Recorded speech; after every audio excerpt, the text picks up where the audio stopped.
alcohol was the cure for a bad day. The increase in drinking post-pandemic has experts alarmed. Ooh, Mom, there's nice water over here. An immersion room gives people with dementia an opportunity for new experiences. And the demand for weight loss drugs has led to a dangerous black market.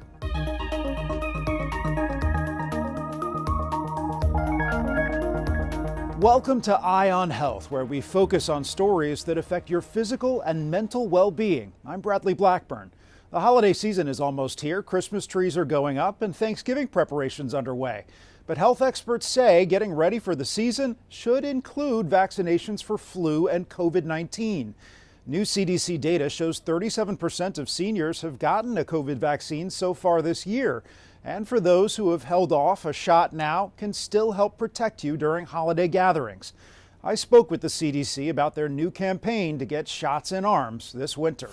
Elizabeth Galvin is getting her flu vaccine at this New Jersey Walmart. So I came to get groceries and I was due for my flu shot. She says her family gets one every year. You see a lot of kids and older people get sick from the season. The holiday season is approaching, so health officials say it's time to get vaccinated for flu and COVID-19 if you haven't already.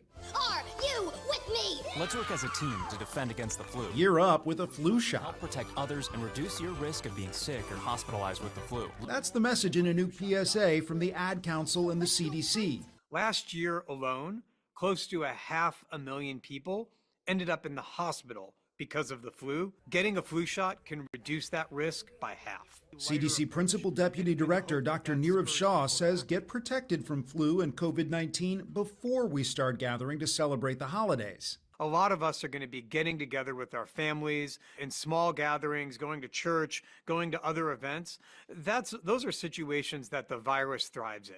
Small groups of people in close quarters with one another. Vaccination rates have been lagging. Last year, fewer than half of all people in the U.S. received a flu vaccine.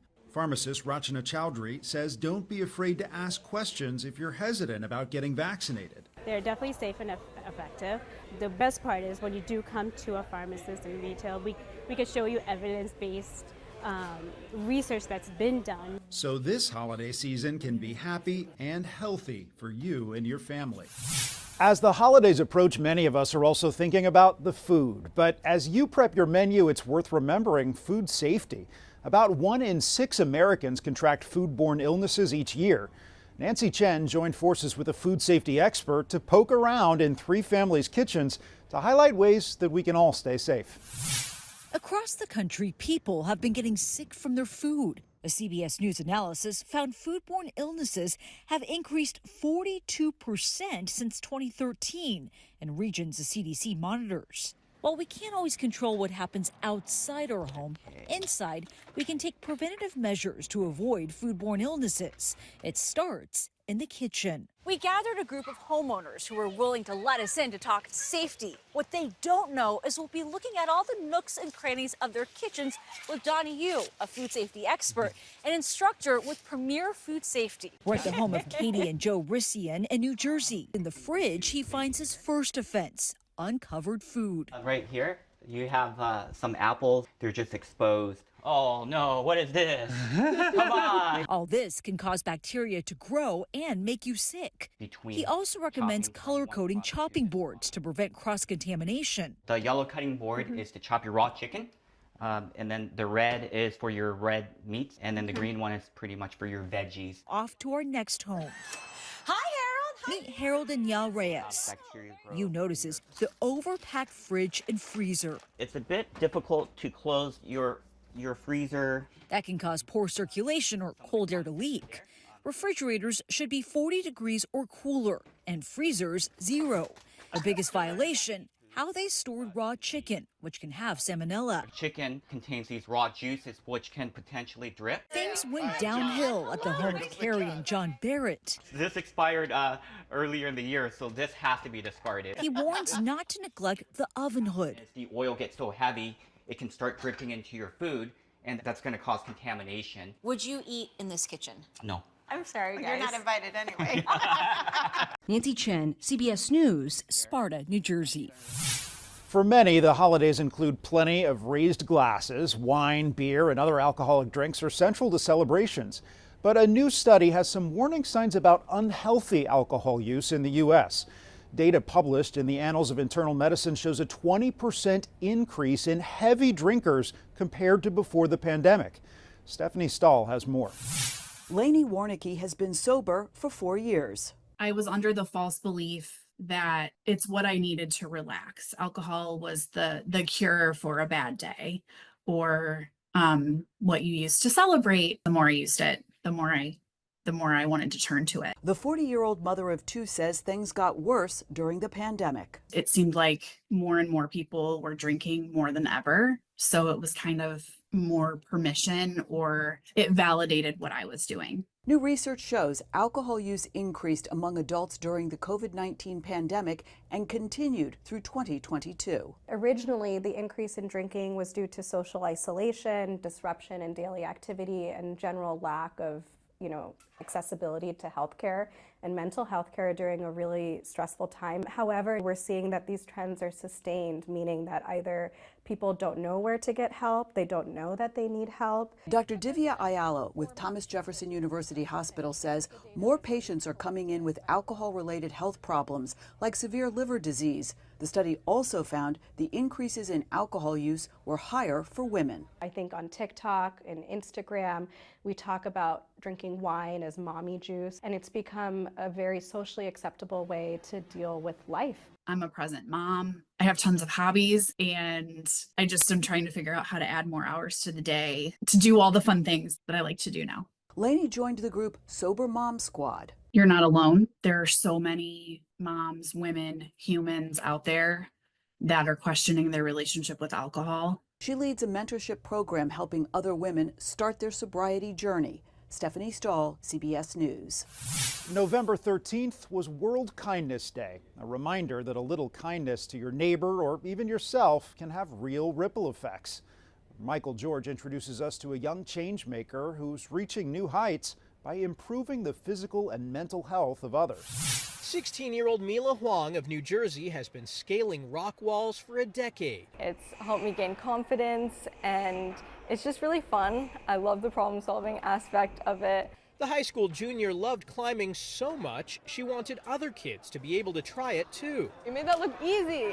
She launched Climbing for Community, a nonprofit that connects children in underserved communities with the benefits of rock climbing, like increased cardiorespiratory fitness, muscular endurance and mindfulness, and reduced symptoms of depression. The fun thing about climbing, it can build my muscles up, and also it's a great way to keep me entertained. To get a leg up, Huang received a fellowship grant from Riley's Way, a foundation that supports and trains the next generation of kind leaders. I think kindness is inherent in all of us. Founder Ian Sandler launched the organization in memory of his daughter Riley, who passed away at age 9. There are answers to the world's problems, and young people are ready to do it. They just need the scaffolding, support, and funding to make sure it happens. Selected students like Huang receive mentoring, a grant of up to $5,000, and a year-long fellowship to help make a social impact. When you're a kind leader, people want to listen to what you have to say.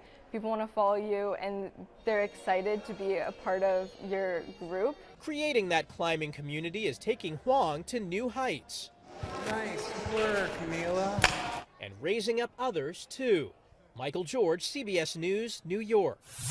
Coming up, we look at the dangers of fake weight loss drugs and how to cut back on sugary foods.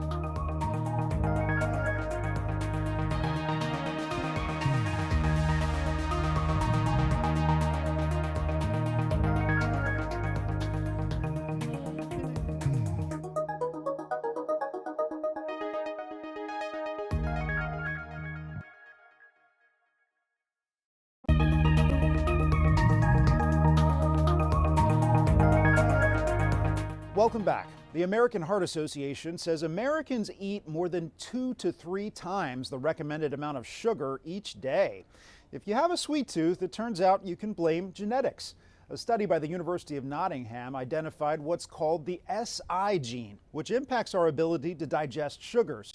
People who have a defective gene didn't like sugary foods as much, while people who had a normal SI gene liked sweets more and tended to eat them more often. But a genetic excuse doesn't mean you can't do something about it. Kirsten Mitchell shows us some ways to cut back. The season of sweets is never ending. I know there's a lot of sugar in this building. At Regina's Candies in St. Paul. How much sugar do you eat a day, you think? A lot. What does sugar do to our body? It goes into our bloodstream, and then our friend insulin puts it into our cells so that we can utilize it for energy. Dr. Allison Golnick is an integrative pediatrician at Allina Health. If we have too much sugar, insulin can burn out, causing diabetes.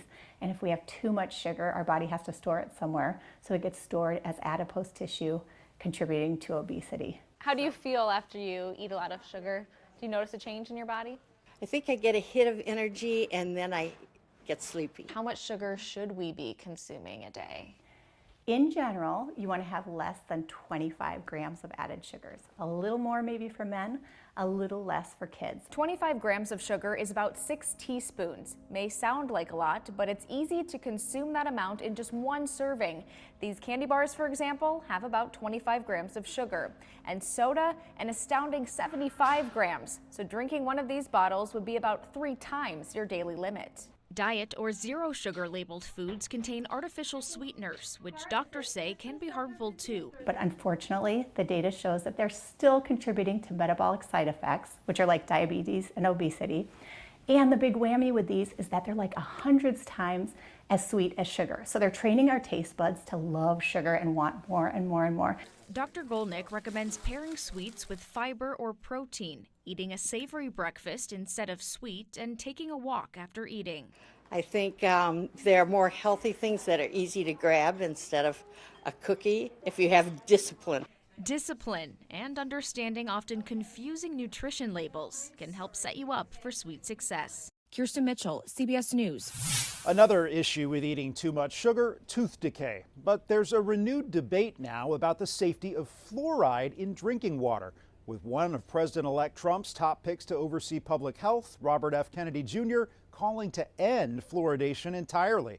Since 2014, dozens of communities across the U.S. have removed fluoride or rejected its inclusion in their local water supply. Lebanon, Oregon became the latest to do so just this month. Fluoride in the levels that the United States Public Health Service has described and what are used for water fluoridation programs are safe. Now that's different. Some of the studies that are used to make the claims about the danger of fluoride, this is actually from other countries outside of the United States where there is endemic fluoride. That's where it's naturally occurring at very, very high levels.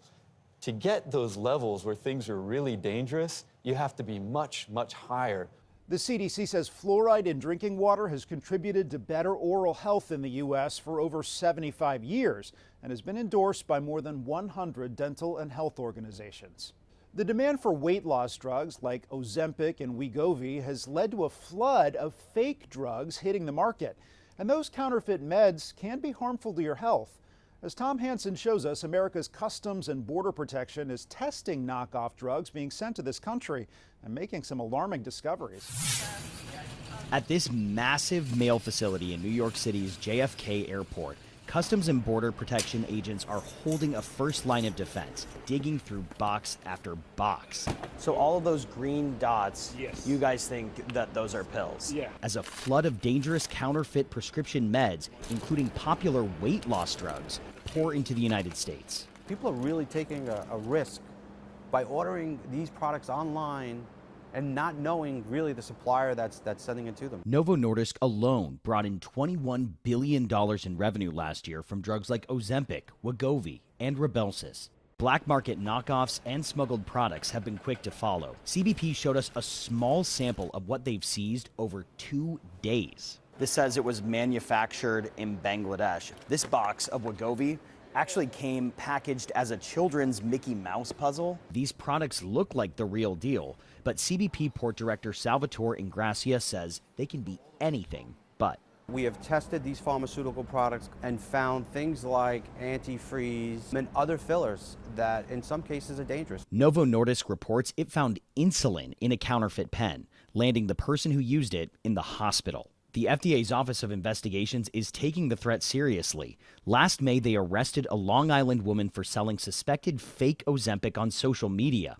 One victim reported lesions and infections. The suspect pled not guilty. If you're buying a drug that is legitimately marketed for thousands of dollars for $65, you should be asking some questions. Former FDA investigator Ricky Chase has made a career out of asking questions to track fake products. Using a real Wegovy pen, she shows us what you should look for. You're always going to be looking for a code like this. This is how the pharmacy and the drug company tracks this product through the legitimate drug supply chains. You want to look at the label here.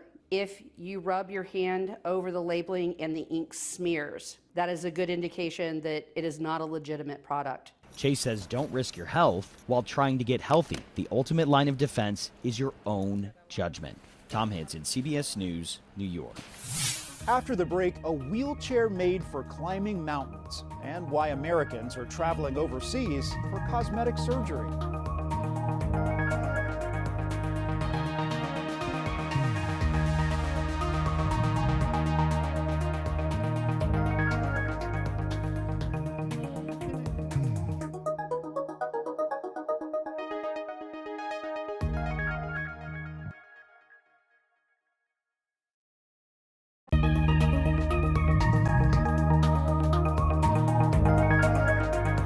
Welcome back. More Americans are traveling internationally these days, not just to see the sights, but for cheaper medical procedures.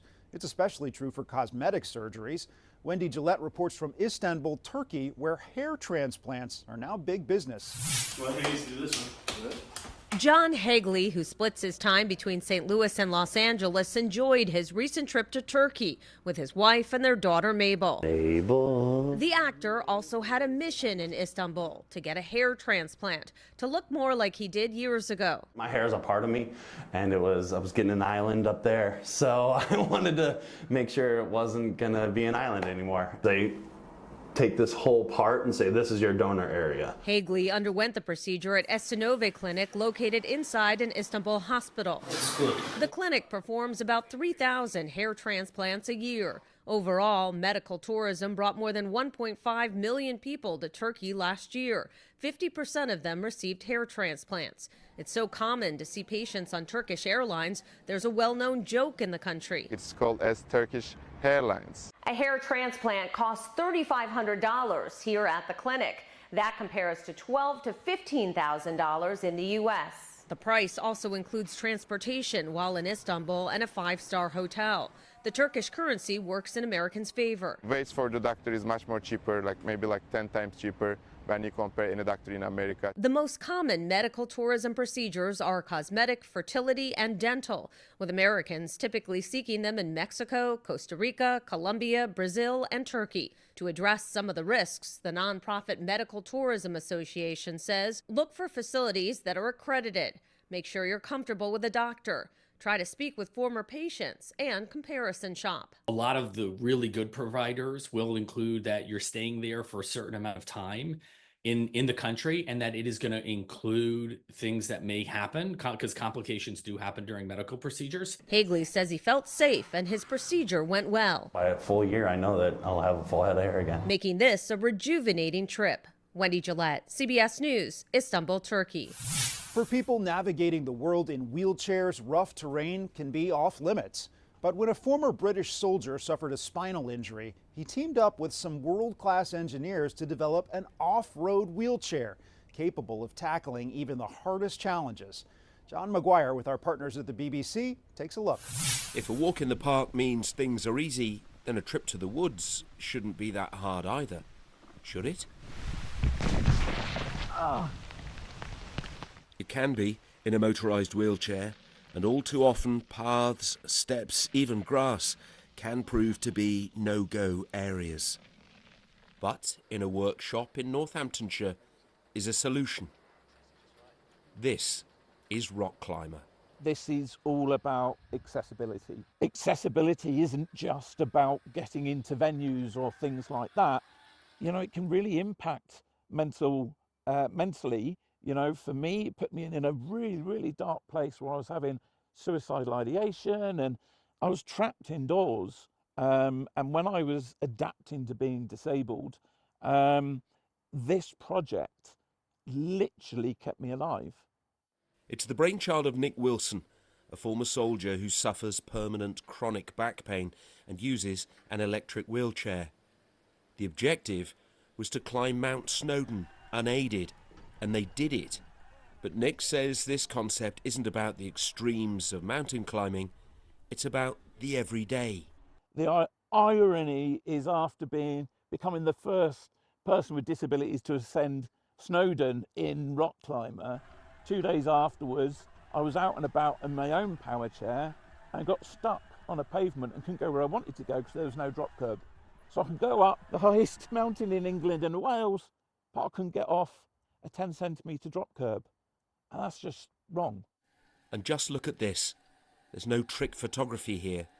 Nick's able to tackle this steep hill across wet grass. This would be unimaginable in his normal chair. Nick teamed up with engineers with a Formula One racing pedigree, but also experience working at Land Rover.